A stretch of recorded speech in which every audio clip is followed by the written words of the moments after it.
ये बात आप जरूर स्वीकार करें कि सोते समय आपको बहुत सावधान रहना है। और प्रायः गलती सोते समय करते हैं उपासक की कोई प्रपंच की बात याद करते हुए या मोबाइल देखते हुए या कोई गंदी चेष्टाओं का आपकी रात बेकार चली जाएगी।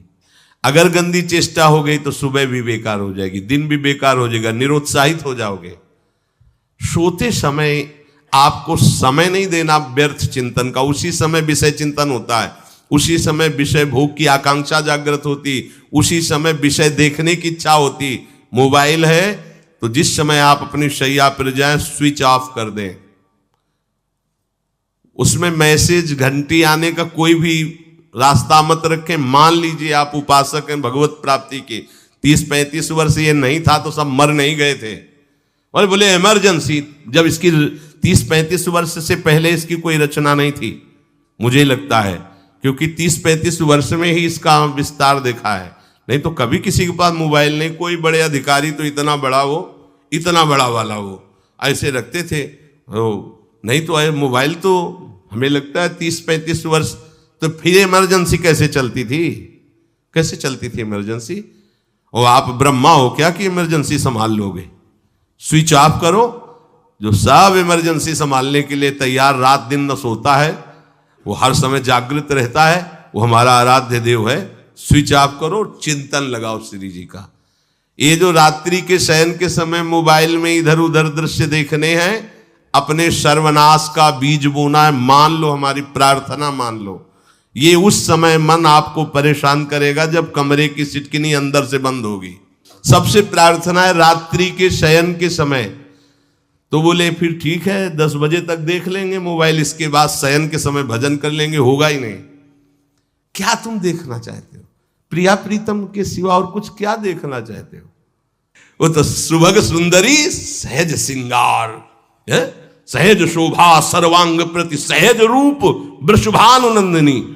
हमारी स्वामिनी जी की सुंदरता छुपाने के लिए आभूषण पहनाए जाते हैं। औरों को तो आभूषण सुंदरता बढ़ाने के लिए, यहां छवि के छिपाए बे को ऐसे के दास होके क्या देखोगे मोबाइल में? क्या देखना चाहते हो? वासना की क्रीड़ा, और तुम उस क्रीड़ा को देखना चाहते हो? परमार्थ के पथिक हो। देखना है तो प्रभु को देखने की वृत्ति रखो, अन्यथा मूंद लो आंखें। प्यारे, महान फल प्राप्त करोगे। सबसे प्रार्थना है एकांत में मोबाइल रूपी दुश्मन से बचो। क्योंकि जब आप गंदी बात कहीं देखोगे तो आपके अंदर वैसे ही चिंतन बनेगा। वो ऐसे ही लगेगा, मैं भी ऐसा करूं, मैं भी ऐसा भोगूं, मैं भी ऐसा देखूं। मान लीजिए आप, जब हमारे शास्त्र कहते हैं कि पशु पक्षियों के मैथुन को भी नहीं देखना है, अगर ऐसा एक बार दृष्टि पड़े तो मानसिक प्रणाम करके दोबारा दृष्टि ना देना। और आप मोबाइल में ऐसी चेष्टाएं देखोगे, कैसे आप भगवत भजन करोगे? कैसे भगवत प्राप्ति का उद्देश्य रख पाओगे? ये कलयुग की बहुत महीन चाल है कि उसके बिना काम नहीं चलेगा और हम तुम्हें काम से युक्त कर देंगे। इसके बिना काम चलेगा नहीं, तुमको रखना पड़ेगा। और जब तुम इसे रखोगे तो हम काम अपना कर लेंगे। कलयुग ने कहा हम अपनी व्यवस्था बना लेंगे। यहां कह रहे, जब आप नींद में जा रहे हैं तो बिल्कुल मानो मृत्यु शैया पे जा रहे हैं। आपको उस समय नाम जप में बहुत ध्यान देना है, कहीं मन बहक ना जाए। तो क्या होगा, 5-6 घंटे जो आप लेटोगे ना, वो भी भजन हो जाएगा। हमारा जो सततम योमाम स्मरति नित्यशा है ना, ये पूरा हो जाएगा। नहीं, उस समय हम सो जाएंगे तो हमारा 6 घंटे का वियोग हो गया, 6 घंटे भजन रुक जाएगा। और ये 100% पक्की बात अनुभव की कहते हैं। यदि सोते हुए भजन करोगे तो जगते, कई बार तो पकड़ा है कि अगर आधे पद में बेशुद्ध हो गए तो वो पद पूरा जगते ही शुरू हो गया है। मतलब बीच में स्थिति भागवती की रही। जैसे बेहोश करते समय हमने कहा था जब ऑपरेशन के हमें बता देना, तो उनका बाबा अब इंजेक्शन लगाने वाले हैं, तो वो 1 मिनट हमें केवल दीजिए, अपनी चित्तवृत्ति। तो जब होश आया तो वही पहले चिंतन चल रहा था, वही चिंतन। जैसे सोने के समय हम बेहोश हुए तो जगने के समय वही चिंतन, ऐसे ही इंजेक्शन से जब बेहोश हुए और जब होश आया तो वही चिंतन चल। बहुत बड़ा चमत्कार अभ्यास का है। नींद खुले तब से लेकर गाढ़ नींद आने तक स्मरण में कभी रुकना नहीं। और आपको एक छूट दे रहे हैं। कभी कभी क्या होता है कि एक मंत्र में, एक नाम में जैसे बहुत देर अभ्यास करते तो मन उबने लगता है। इसका स्वभाव है, ये अनुभव की बातें कहते हैं। इसका स्वभाव है नवम नवम, नहीं तो ये मतलब, तो इसको हम लोगों ने कैसे फंसाया है। जैसे गुरु मंत्र जप रहे, अब 2-3 घंटे लगातार गुरु मंत्र जप, अब इसको उबन बढ़ी, अब ये छोड़ रहा है, बीच बीच में पता चलता है छोड़ना चाहता है, छोड़ रहा है, तुरंत इसको नाम में फंसाया।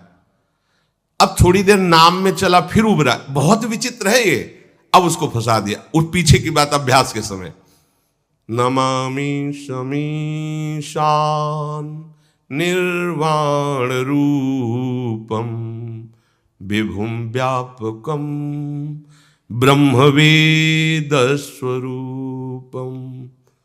चिंतन, पदगान कर रहे, ये भगवान शिव पदगान कर रहे हैं और उसका चिंतन, निर्वाण रूपम विभुम व्यापकम ब्रह्मवेद स्वरूपम।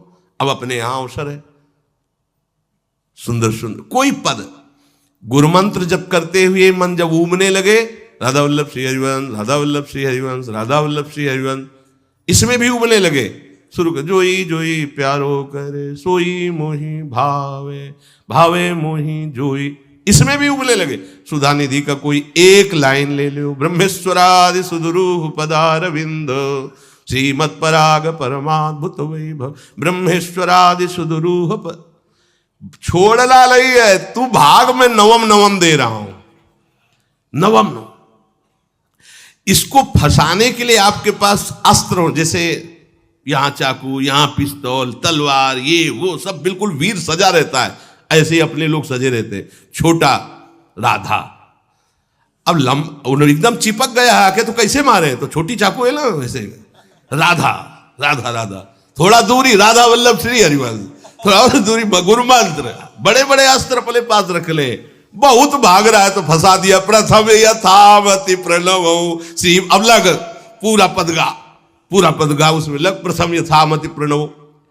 भोजन पाते समय ऐसा अभ्यास किया है, 1 घंटा के पहले भोजन नहीं होता, चाहे 2 रोटी पाना हो, समय लगता है भोजन, आराम, एक एक नाम, एक एक, कुछ भी हल्ला मचाओ, कोई फर्क नहीं पड़ेगा, अपना चलेगा। अभ्यास स्नान के समय, भोजन के समय, किसी क्रिया के करते समय, किसी से बात करते समय, सोते समय, ये विशेष स्थान जहां में सावधान रहना है। यहां भजन छूटता है, ध्यान देना, यही भजन छूटता है। चलते समय, क्रियावान होते समय, प्रसाद पाते समय या किसी से बतराते समय, ये सब भजन के छूटने के स्थान है और यहीं पकड़ना है भजन को। जब आपको बिल्कुल न लगे तो मानसिक सब बंद कर दो और गुनगुनाने लगो। जो धुनी आपको अच्छी लगे उसी में नाम, कोई नाम लेके, संसार का चिंतन ना होने पावे, चाहे जो कुछ तुम जहां तुम्हारा मन आवे, गंगावरी गोदावरी कुछ भी, भागवतिक चिंतन के सिवा संसार के चिंतन न होने पाए। पहले ऐसे अनन्य बनो, फिर बाद में अनन्यता आती, रसना कटो जो अनरट। हाँ भी विषय चिंतन कर रहे हैं, प्रपंच कर रहे हैं, बोले रसना कटो जो अनरटो, और नहीं बोल सकते, प्रपंच बोलेंगे बस, रसना कटो, ये शब्द वहां नहीं आते।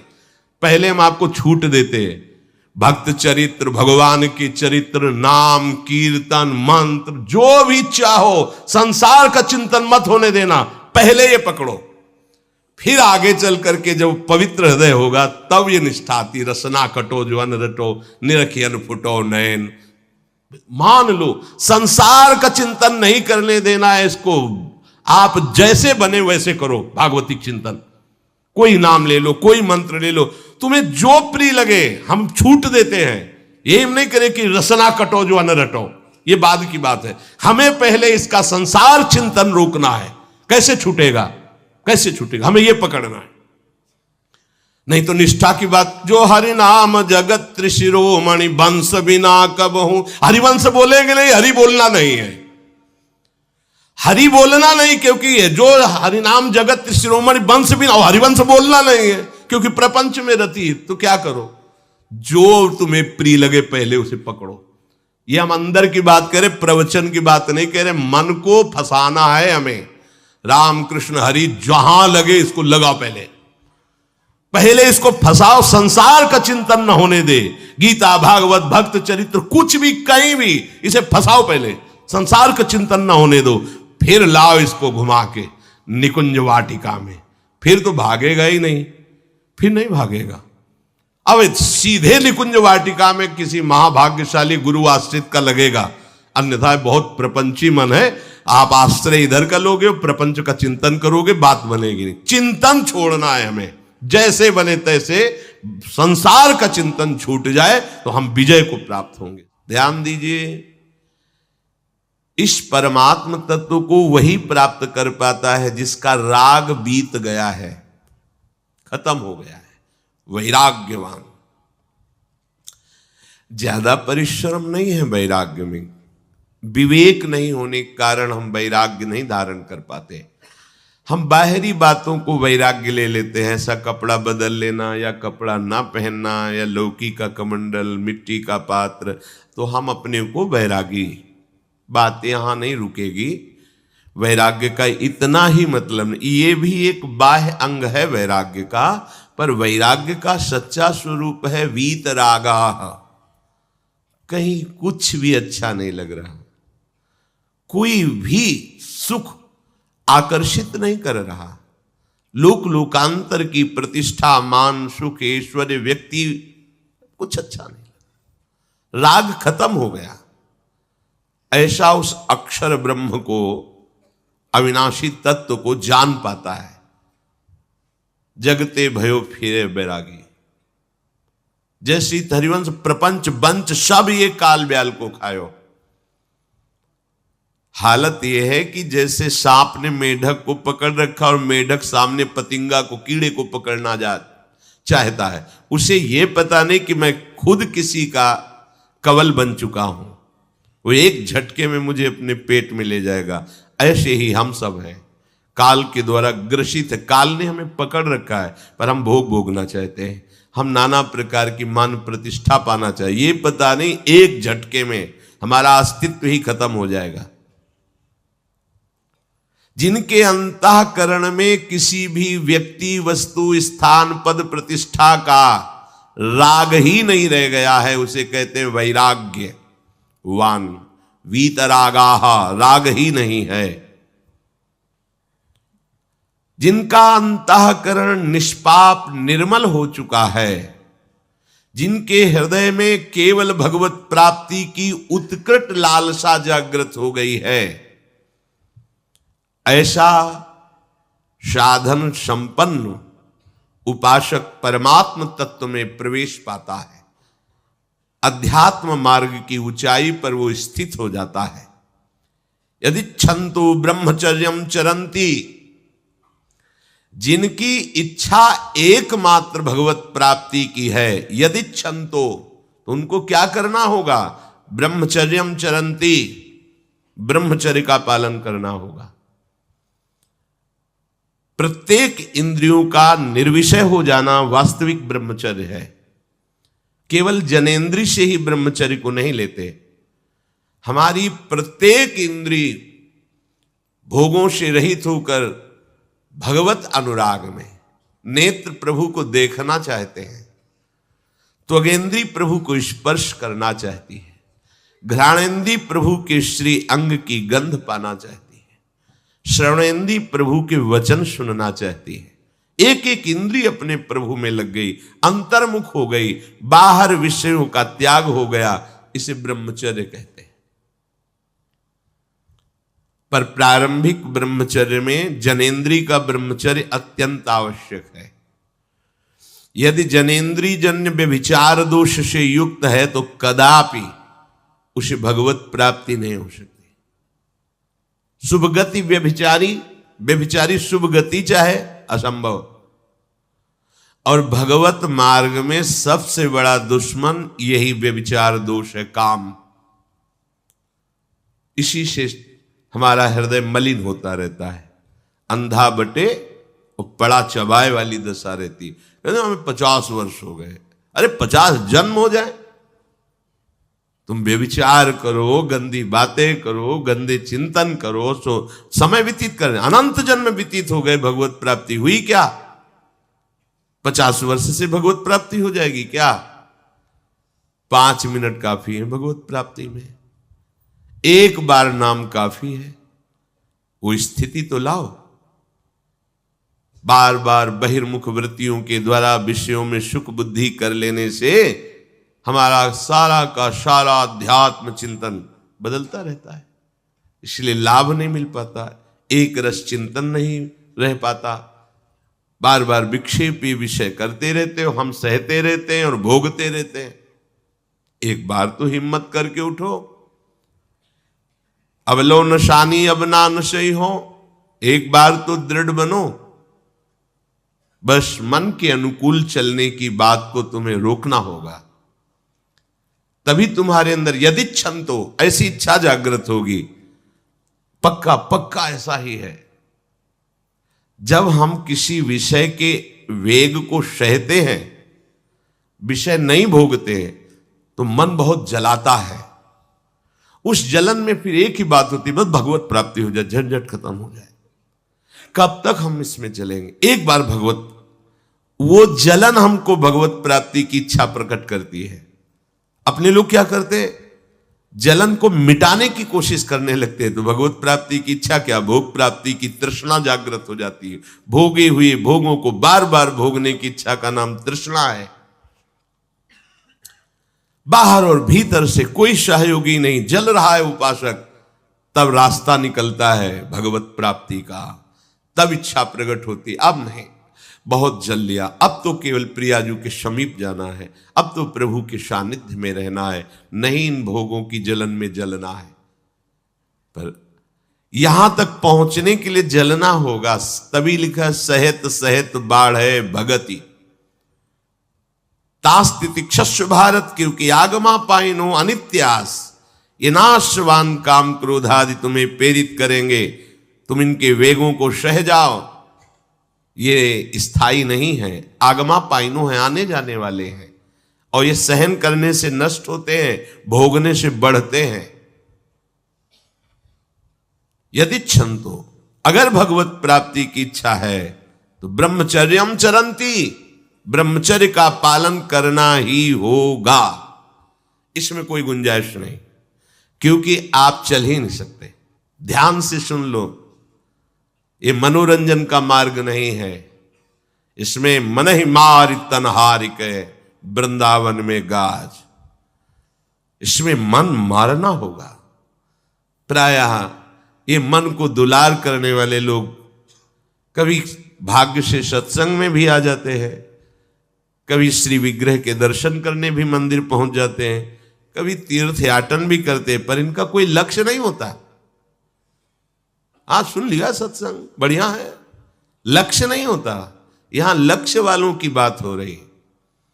यदि क्षंतो, यदि तुम्हारी ऐसी इच्छा जागृत हो रही किसी जन्म में भगवत प्राप्ति करनी, तो ब्रह्मचर्यम चरंती,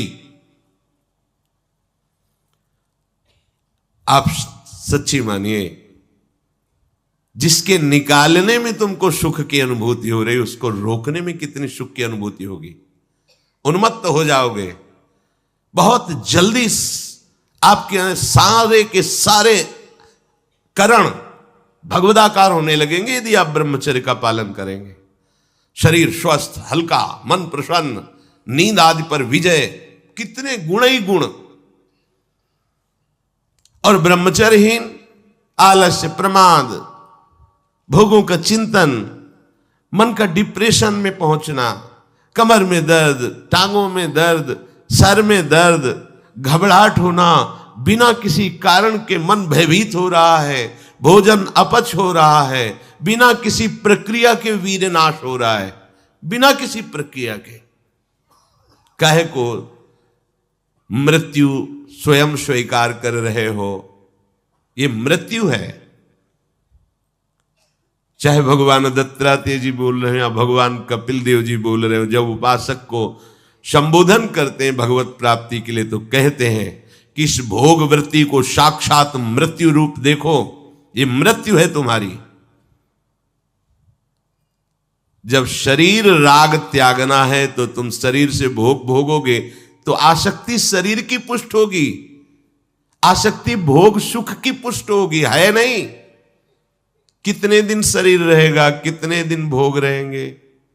विचारवान बनो, ब्रह्मचर्यम चरंती, ब्रह्मचर्य का पालन करो। उपासक जो ब्रह्मचारी होता है उसका खिला हुआ चेहरा रहता है, जैसे कमल खिला हुआ, बिना किसी कारण के उसकी मुख मुद्रा में प्रसन्नता होती है। जो ब्रह्मचर्यहीन होता है बुझा हुआ चेहरा होता है, तेजहीन, बिना किसी कारण के वो शोकग्रस्त लगता है।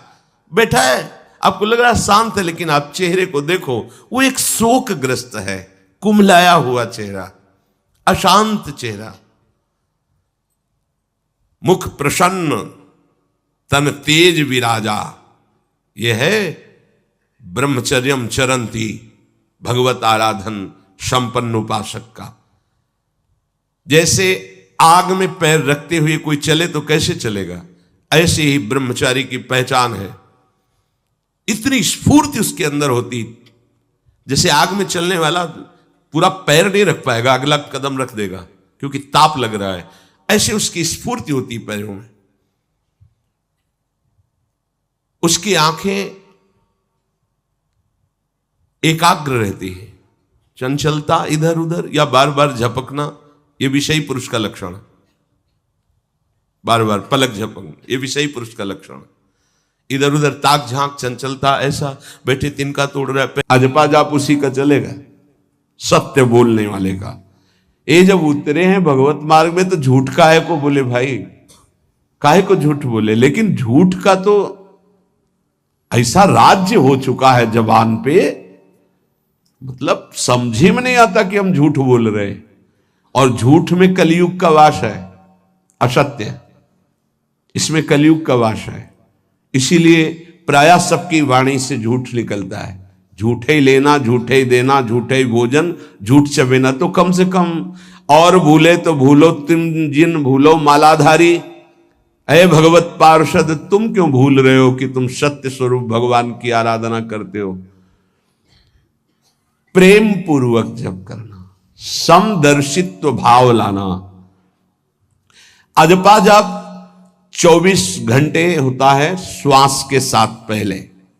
4 वर्ष के साधन से विमान में आए हुए भगवान नारायण का दर्शन। भाई जी महाराज का तो ऐसे दर्शन, निज पार्षद जन निज जन थे, उनके बीच में भाई जी से पूछते जा रहे हैं, पूज्य श्री जयदयाल गोयनका जी, भगवान के चरण कितनी दूर हैं? बस बोले पास हैं, स्पर्श कर रहा हो। कैसे लोगों को विश्वास होगा? कैसे? जैसे वो एक विज्ञान से पढ़े लिखे डॉक्टर, तो उनको लग रहा था कि संत ऐसा कैसे कर सकते हैं कि किसी का कैंसर नष्ट कर दें।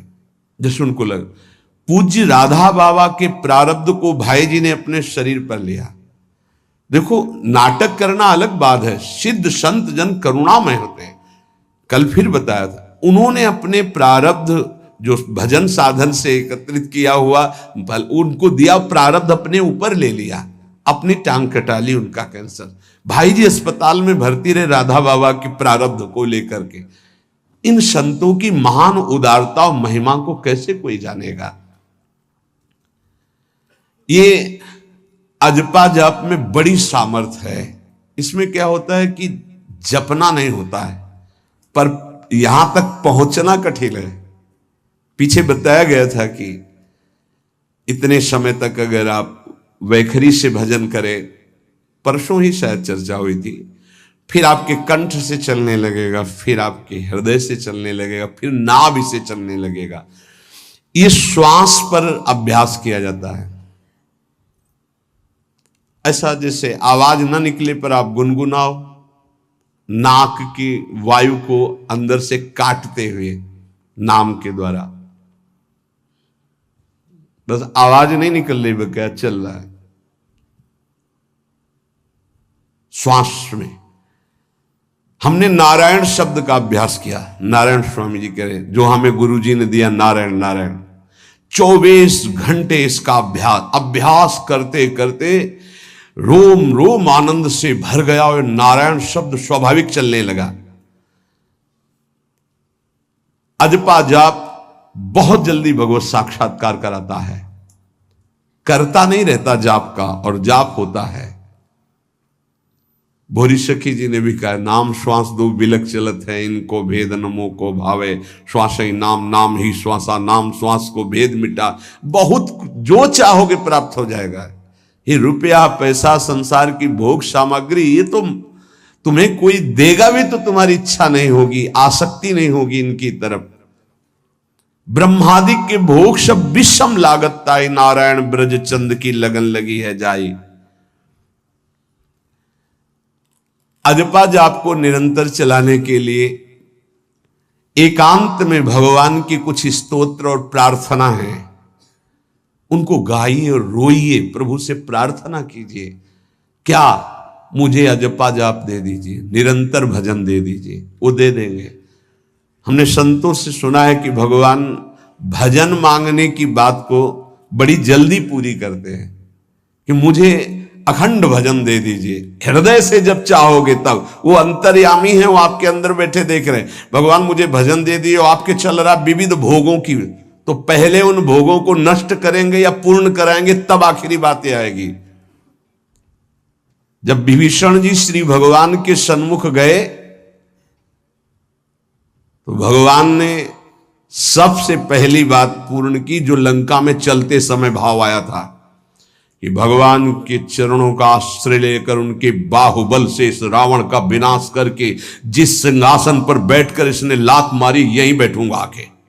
पहला काम किया, समुद्र का जल मंगाकर लंकाधिपति पद पर अभिषिक्त कर दिया। और लंकेश कह के उन्होंने कहा कि प्रभु उर्कछु प्रथम वासना रही, प्रभुपद प्रीति सरित सो वही।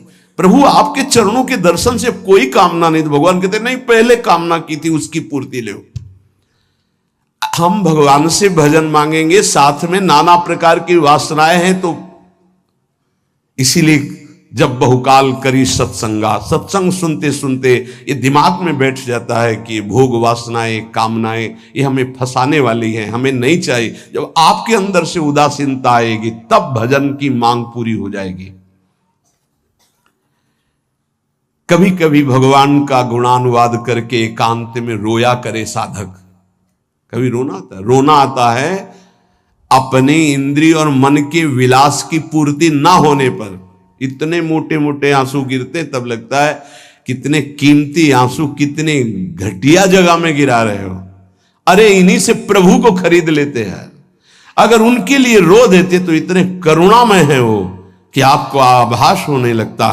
भले हम अंतःकरण उस कोटि की व्याकुलता नहीं कि मेरे प्रभु हम पर कितनी कृपा कर रहे हो, अगर हृदय से उनको पुकारे तो निश्चित वो अनुभव में आ जाते हैं।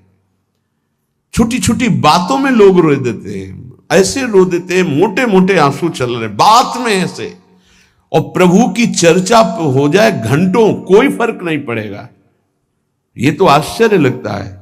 और भक्तों को चाहे जितना भीषण कष्ट हो, कभी आंसू नहीं निकल सकते। जब आंसू निकलेंगे तो भगवत भाव में निकलेंगे। कह रहे नारायण स्वामी कि अजपा जाप के लिए भगवान से प्रार्थना करो। कभी कभी एकांत में उनके स्तोत्र हैं, गुण हैं, उनको गा गा कर रो, उनसे प्रार्थना करो, हे दीन बंधु मुझे अपना अखंड भजन दे दो। जो चाहिए सब प्राप्त हो जाएगा। भजन से क्या नहीं प्राप्त हो सकता। एकांत में बैठकर रोने से, ऐसे प्रतिदिन जब आप नियम बना करके प्रभु से प्रार्थना करेंगे।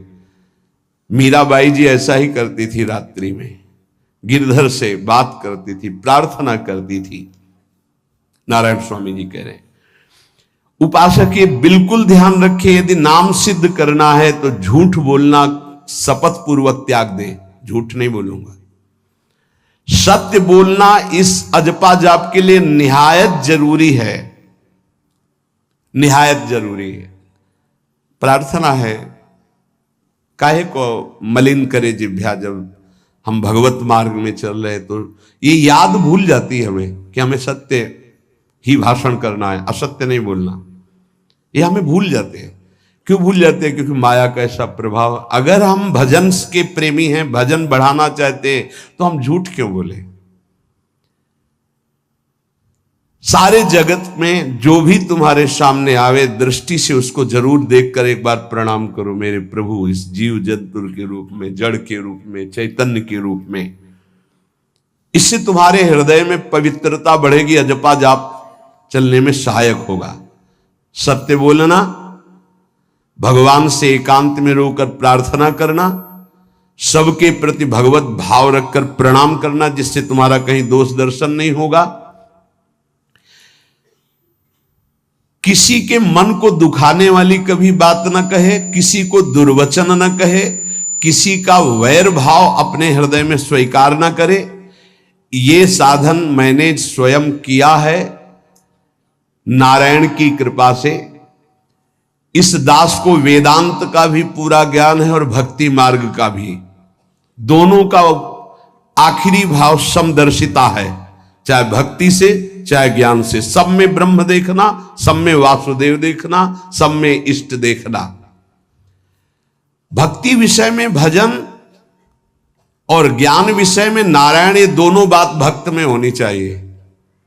भक्ति का प्रथम और अंतिम विश्राम भजन, हर समय भजन चलना, और आंतरिक ज्ञान का विषय सब में हमारे इष्ट देव। ये दो बातें जरूर होनी चाहिए परिपक्व भजनानंदी होने के लिए।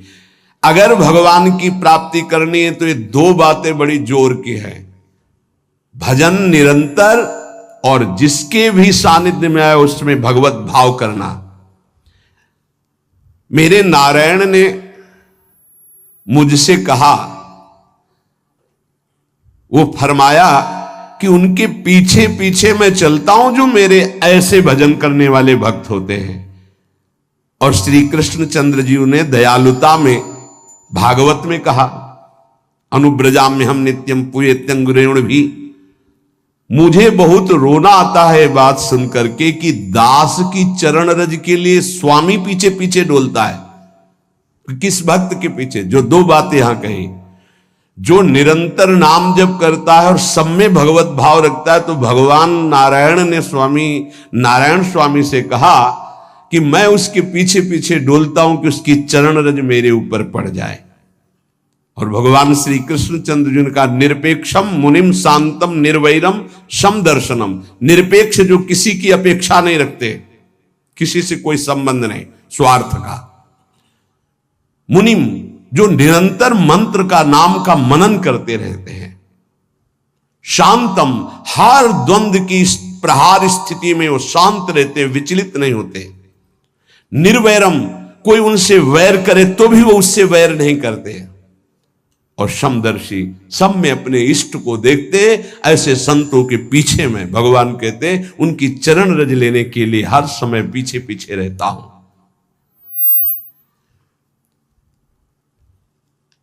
अहिंसा परमो धर्मा शास्त्रों में वर्णन किया गया है। इसलिए किसी भी जीव को कष्ट नहीं पहुंचाना है। गर्दन झुका करके रास्ते में चलना सीखो कि नीचे कोई जीव तो नहीं दब रहा हमारे पैर से। शरीर को सावधानी पूर्वक, किसी को दुख न पहुंच जाए मेरे शरीर से। वाणी को संभाल कर, किसी के हृदय में बाघ बाण ना लग जाए, वाणी का बाण ना लग जाए। बाहर का प्रहार तो सहा जाता है, लेकिन जब हृदय में शब्द चुभता है वचनों का, ये बाण खरकता रहता है। किसी भी जीव को कभी मारना नहीं, वो तुम्हें नुकसान नहीं पहुंचाएगा। गीता वाटिका में सांप निकला, फण वाला कोबरा। राधा बाबा ने कहा, देखो अभी केवल हमने देखा है, अगर और लोग देखेंगे तो आपको पीड़ा पहुंचा सकते हैं। इसलिए एक लकड़ी उठाई और कहा, मैं रास्ता बना रहा हूं, आप इधर से चले जाओ। ऐसे किया, सांप उधर चला। सब में भगवान है। अगर हम भगवत भाव करते हैं तो निश्चित वहां से कोई विरोध नहीं होगा। जब हम भगवत भाव करते तो सर्वात्मा भगवान वहां विराजमान, कैसे आक्रमण करेंगे? जैसे रत्नावती जी के लिए माधव सिंह ने जंगली शेर पिंजड़े में बंधवा कर वहां लाए और ऊपर से बालकनी से पिंजड़े का ऐसे खींच दिया गया, शेर बाहर निकला दहाड़ता हुआ। और वो पूजा में थी ठाकुर जी के। संतशाला में बहुत से संत विराजमान थे। दासी ने कहा, महारानी सावधान, सिंह। आरती करने जा रही थी मुड़ी और कहा, नहीं सिंह नहीं, नृसिंह, हमारे भगवान नृसिंह देव पधारे। और थाल लेकर मुड़ी तो जैसे सीधी गाय ऐसे खड़े हो गए। तिलक लगाया, आरती की, प्रणाम किया। सिंह घूमा और छलांग मारी ऊपर। जो बालकनी में राजा के पार्षद उसको बंदी बना करके लाए, सबको फाड़ और जंगल में। किसी संत को, रत्नावती जी को या किसी को वहां कोई क्षति नहीं, लेकिन जो उनकी क्षति के लिए लाए थे उनके लिए वो सिंह, इनके लिए वो भगवान नरसिंह।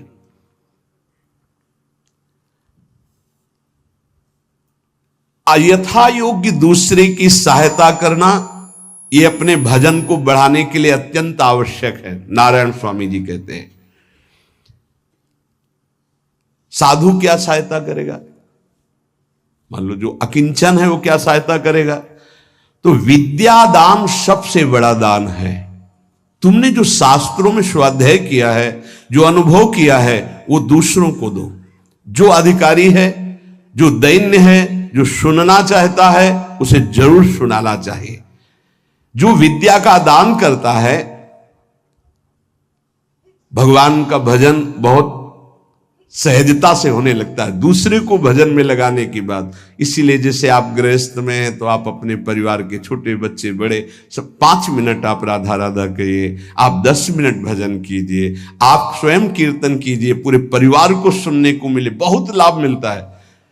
सब अगर नगर कीर्तन करें तो लाखों लोगों के पाप नष्ट हो जाए, आपको बहुत जल्दी भगवत प्राप्ति हो जाए। ये साधन होते थे। अब क्या हो गया कि इतनी भजन के प्रति लघु बुद्धि हो गई कि शर्म लगेगी कि हम पूरे गांव में कैसे कीर्तन करें।